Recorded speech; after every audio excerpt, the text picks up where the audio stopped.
এই মামলায় মমতা বন্দ্যোপাধ্যায়ও সমানভাবে অপরাধী। প্রমাণ লোপাট থেকে শুরু করে দ্রুত মৃতদেহ পোড়ানো সবটাই করেছেন তিনি।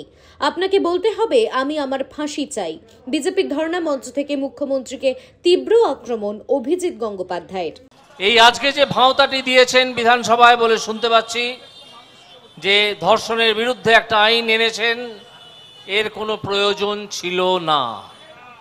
কারণ আমাদের ন্যায় সংহিতায় এর মধ্যেই বা এর আগে যখন ইন্ডিয়ান পেনাল কোড ছিল, যাকে আমরা বাংলায় ভারতীয় দণ্ডবিধি বলতাম, সেখানে খুন এবং রেপ, খুন এবং ধর্ষণের জন্যে ফাঁসির ব্যবস্থা এর মধ্যেই ছিল।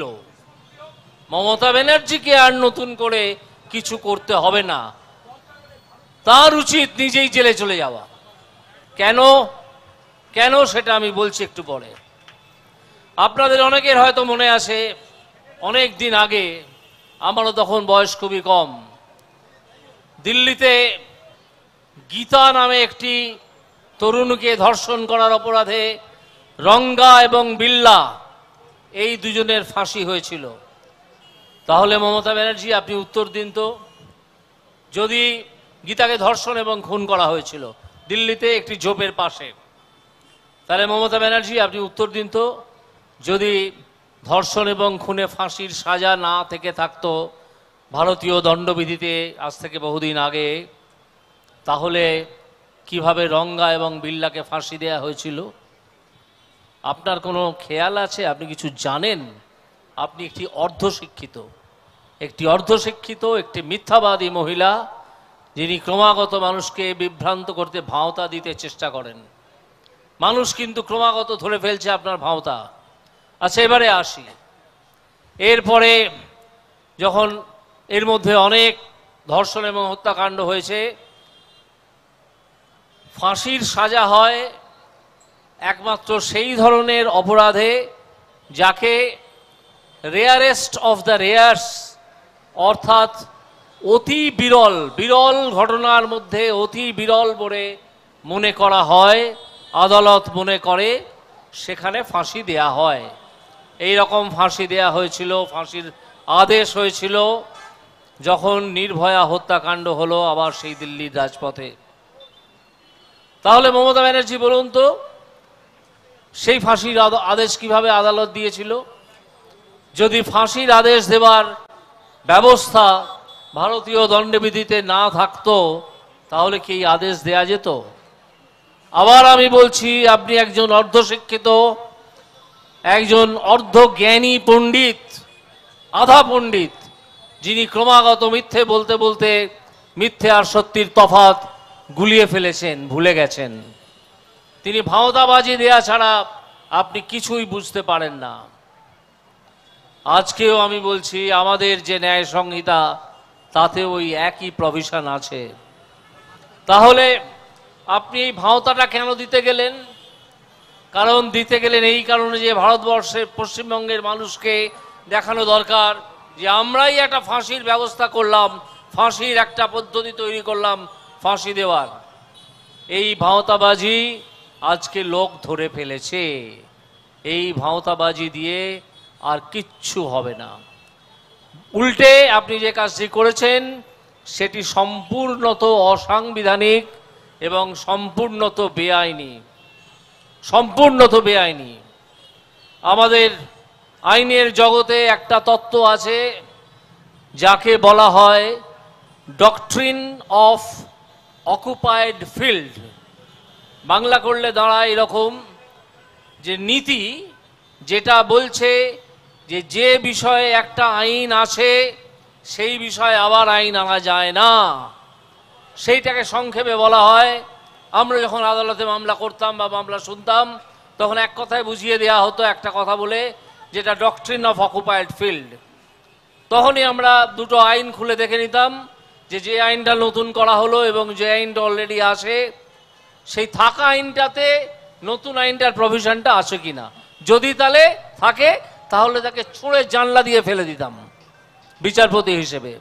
এই ডক্ট্রিন অফ অকুপায়েড ফিল্ড, এটা আপনারা জেনে রাখুন, প্রয়োজনে নোট করে রাখুন। ডক্ট্রিন অফ অকুপায়েড ফিল্ড এই যে ডক্ট্রিন অফ অকুপাইড ফিল্ডে আপনি আজকে যে আইনটা পাশ করেছেন বলে শুনতে পাচ্ছি বিধানসভায়, অত্যন্ত অন্যায় করেছেন, অত্যন্ত অন্যায় করেছেন, অত্যন্ত মিথ্যা ভাওতা দিয়েছেন পশ্চিমবঙ্গবাসীকে, ভাওতা দেওয়ার চেষ্টা করেছেন, কিন্তু এই ভাওতা আপনি বজায় রাখতে পারবেন না।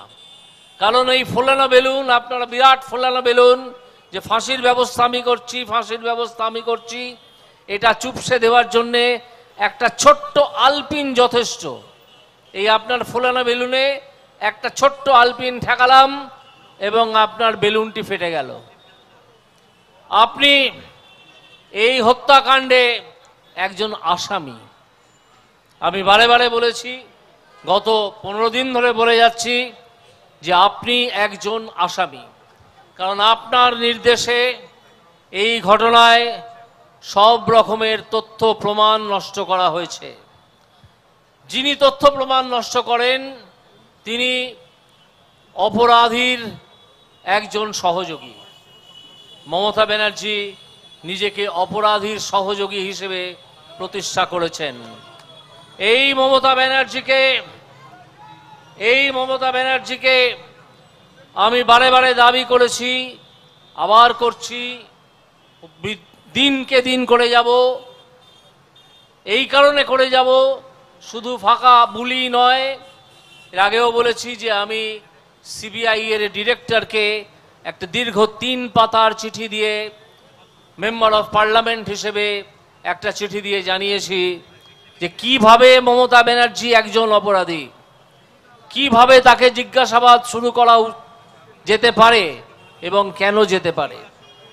আপনারা জানেন যে আমি বর্তমানে শুধু একজন মেম্বার অফ পার্লামেন্টই নই, আমি কিছুদিন বিচারপতিও ছিলাম এবং তার আগে হাইকোর্টে আইনজীবিকাও আমার ছিল, সেখান থেকে আমি বিচারপতি হই।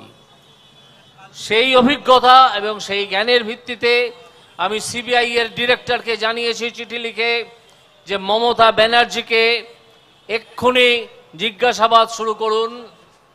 এবং আজ বলছি, এই জিজ্ঞাসাবাদ শুরু করতে ইন্টারপোল অর্থাৎ ইন্টারন্যাশনাল পুলিশ, তাদের সাহায্য নিতেই হবে সিবিআইকে। কারণ তিনি যে ফোন থেকে কথা বলেন, সেই ফোন কোন নাম্বার থেকে কোন নাম্বারে যাচ্ছে, সেই ফোন থেকে কল করলে সেটা জমা থাকে আমেরিকার একটা কোম্পানির কাছে, আমেরিকান একটা কোম্পানির কাছে। সেইটা যদি আপনারা খোঁজ করেন ইন্টারপোলের থ্রু দিয়ে, সেই কোম্পানি ভারত সরকারকে সেই তথ্য দিতে বাধ্য।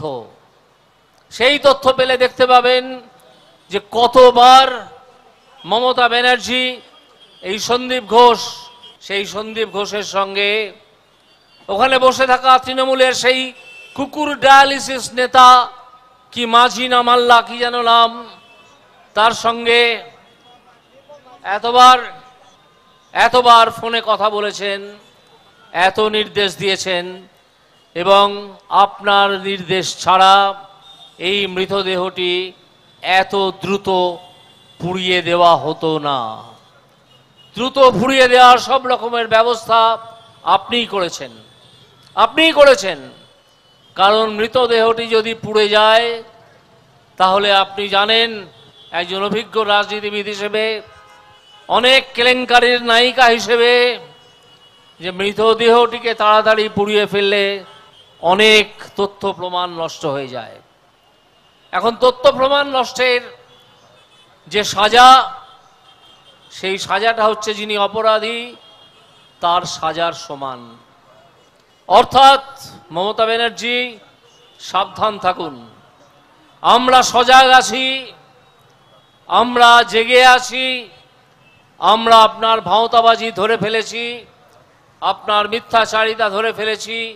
এখন শুধু তদন্তটুকু করার জন্য আমরা দাবি জানাচ্ছি সিবিআই এর কাছে, যার ফলে কদিন বাদে মমতা ব্যানার্জি আপনাকে দাবি করতে হবে নিজের ফাঁসির।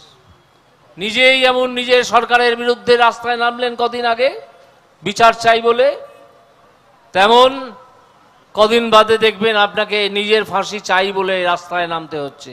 আপনি যদি নিজে নাও নামেন মানুষ টেনে আপনাকে নামাবে, কিন্তু আপনাকে বলতেই হবে যে আমি আমার ফাঁসি চাই। কারণ আপনারা জানেন এই মমতা ব্যানার্জির অঙ্গুলি নির্দেশ ছাড়া আমাদের পশ্চিমবঙ্গে একটা গাছের পাতাও কাঁপে না। সেখানে এত বড় একটা ঘটনা ঘটলো, যে ঘরে মেয়েটির মৃতদেহ পাওয়া গেল সেই ঘরে বহু লোক ঢুকিয়ে দেওয়া হলো। পুলিশ জানে না যেখানে মৃতদেহ তাকে তার চারদিক কর্ডন করে রাখতে হয়, সেই ঘরটি বন্ধ করে রাখতে হয়।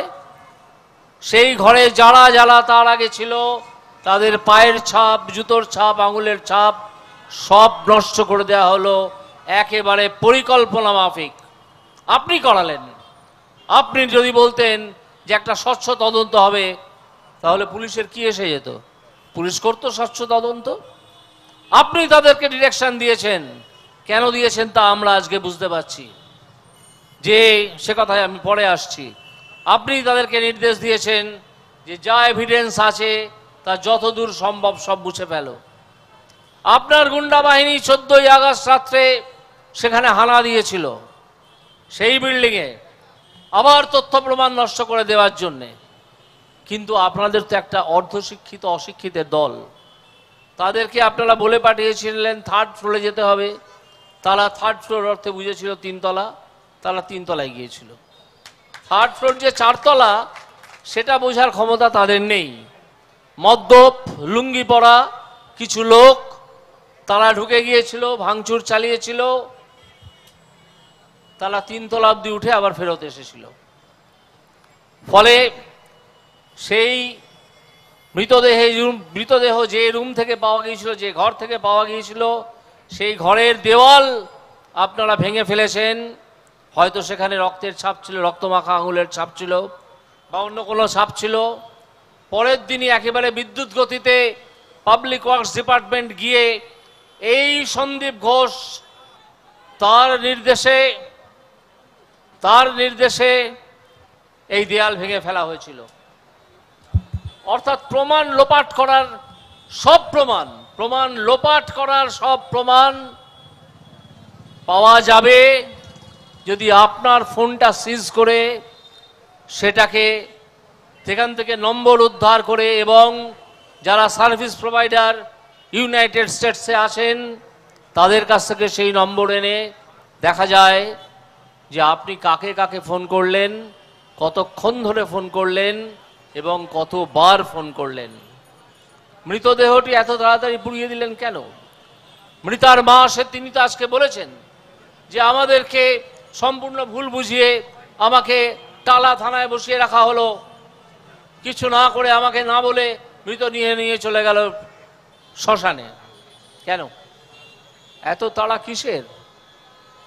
তাড়া কিসের মমতা দেবী? কেন নিয়ে গেল আপনার পুলিশ? যদি আপনার নির্দেশ না থাকতো তাহলে পুলিশের কাজ কখনোই করতো না। তো এই মমতা ব্যানার্জিকে আমাদের সরাতে হবে, মমতা ব্যানার্জিকে শাস্তির। আপনারা দেখছেন ইউএন লাইভ, বাংলা খবরের শেষ কথা।